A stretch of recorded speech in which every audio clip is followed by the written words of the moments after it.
తెలుగు రాష్ట్రాల్లో 450కి పైగా రోబోటిక్ సర్జరీలు సక్సెస్ఫుల్ గా చేసిన ఘనత మణిపాల్ హాస్పిటల్దే. ఫుడ్ కూడా లేని పరిస్థితుల్లో ఇండస్ట్రీకి వచ్చారు కదా. ఈ రోజు చూస్తే ఏటా నవీన గారి ప్రాపర్టీస్ కొన్ని వందల కోట్ల బయట టాక్ ఉంది. ఐడియాలజీ మీరు చెప్పిన 100 కోట్లలో ఏం లేవు. కొన్ని బంగారం ఎంత ఉంది?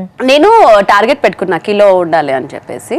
నాకు బంగారం అంటే చాలా చాలా ఇష్టం. సో నేను కిలో అన్న జమ చేసుకోవాలి నా కోసం. ఎందుకంటే మా ఇంట్లో మా మమ్మీ పుస్తల తాడు లేకుండా ఉండేది. ఈవెన్ అదొకటే ఒక చైన్ ఉండేది, బ్లాక్ చైన్ మా మమ్మీకి. అది నా కోసం అప్పట్లో సినిమా ఛాన్సులు రావాలంటే ఫోటో సెషన్ కంపల్సరీ ఆ జమానాలో. సో ఆ ఫోటో సెషన్ కోసం తను అమ్మేసి నాకు ఫోటో సెషన్ చేయించి ఆ ఫోటోలు తీసుకొని ప్రొడక్షన్ హౌసెస్ అన్నిటికీ తిరిగేవాళ్ళం అనమాట. సో నేను సంపాదించడం స్టార్ట్ చేయగానే ఫస్ట్ మా మమ్మీకి దండ కొని గిఫ్ట్ ఇచ్చా. నలుపుసలు మా మమ్మీకి ఇష్టమైనది. ఫస్ట్ 1 kg జమ చేశా.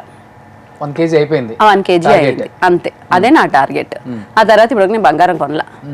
ఆ కేజీని ఇప్పటికీ మాకు మా ఆపదల్లో ఎప్పుడు అవసరమైన ఆ కేజీ మాకు హెల్ప్ చేస్తూ ఉంటుంది. మీరు కూడా పెట్టుకుంటారా? అవునా? మీరు కూడా అంటే మేము మామూలు మనుషులు అండి. బట్ పెళ్లి చేసుకున్నాక ఎప్పుడైనా ఫైనాన్షియల్ గా ఒక్కొక్కసారిగా పని ఆగిపోయింది. అవును, ఆగిపోయి ఎలా ఉంటుందంటే అసలు ఆ క్రైసిస్ ని మన లైఫ్ లో కూడా చూడలేం. అలాంటి క్రైసిస్ ఉంటాయి ఇండస్ట్రీలో ఉన్న వాళ్ళకి. అంటే రంగుల ప్రపంచం కదా, ఈజీగా తెలిసిపోతుంది కష్టం అనేది. ఎప్పుడు మీకు అది అనిపించింది ఆ కష్టం? ఒక 3 years అండి, టోటల్ జీరో. మేము ఒక ఛానల్కి ఒక సీరియల్ ప్రొడ్యూస్ చేసాం. అంతకుముందు మంచి సీరియల్స్, కలవారి కూడలు, ఇంకా పెళ్ళాడి ప్రమాణాలు అని సూపర్ హిట్ సీరియల్స్, మంచి సీరియల్స్ చేసాము. తర్వాత చిన్న గ్యాప్, చిన్న డిస్టర్బెన్స్ వల్ల ఇంకో ఛానల్కి వెళ్ళి ఒక సీరియల్ ప్రొడ్యూస్ చేయాల్సి వచ్చి, ఆ సీరియల్కి మాకు ఏదైతే మాట ఇచ్చి ఏవైతే అగ్రిమెంట్స్ అయ్యాయో అవేమి జరగక అది 100 episodeలకి ఆపేస్తే దానికి మేము పెట్టిన ఇన్వెస్ట్మెంట్ 70 లక్షలు. అందులో మాకు 20 లక్షలు కూడా రాలా, 50 lakh లాస్. అప్పుడు మేము ఉన్న స్టేజ్కి 50 is the hugest amount. అప్పుడే మేము కొన్న సైట్లు గీట్లు అన్నీ అమ్మేసి మళ్ళీ జీరోలోకి వచ్చి అలా అప్పులన్నీ తీర్చేసాం. మేము ఎవరికి ఎగ్గొట్టలేదు ఈ రోజు వరకు కూడా. బై గాడ్స్ గ్రేస్ ఎవరికి ఎగ్గొట్టలేదు, ఏమి ఎగ్గొట్టలేదు. బట్ నేను చెప్పాను కదా, ఇంటి బాధ్యతలన్నీ నేను చూసుకుంటాను. సేవింగ్స్, ప్రాపర్టీ సైడ్ ఇట్లాంటివన్నీ మా ఆయన చూసుకుంటాడు. ఫ్యూచర్ ప్లానింగ్ ఆయనకి చాలా బాగుంటుంది. సినిమాలో ఎలా ఉన్నాడో, ఎలా చూపించాడో, ఫ్యూచర్ ప్లానింగ్ కూడా ఆయనే బాగా చేస్తాడు. రీసెంట్ గా విజయ్ దేవరకొండని కలిసారు కదా, సినిమాకి ఏదో ప్రమోషన్, ఫ్యామిలీ స్టార్ ప్రమోషన్. ఏం చెప్పారు? వీళ్ళిద్దరు అడిగారు క్వశ్చన్స్ అన్ని. నాకు బేసిక్గా నాకు ఆ రోజు టైం, ఈ మధ్య చూస్తున్నారు కదా, because of the schedules time కూడా లేదు, ప్రిపేర్ కూడా అవ్వలేదు. ఆ టైంకి అపాయింట్మెంట్ అంటే నేను డైలీ సీరియల్ షూట్లో ఉండి ఆ టైంకి కంగారుకి వెళ్ళే వరకు ఆ టైంకి టైం అయిపోయింది. వీళ్ళకి క్వశ్చన్స్ కూడా నేను రాయలేదు.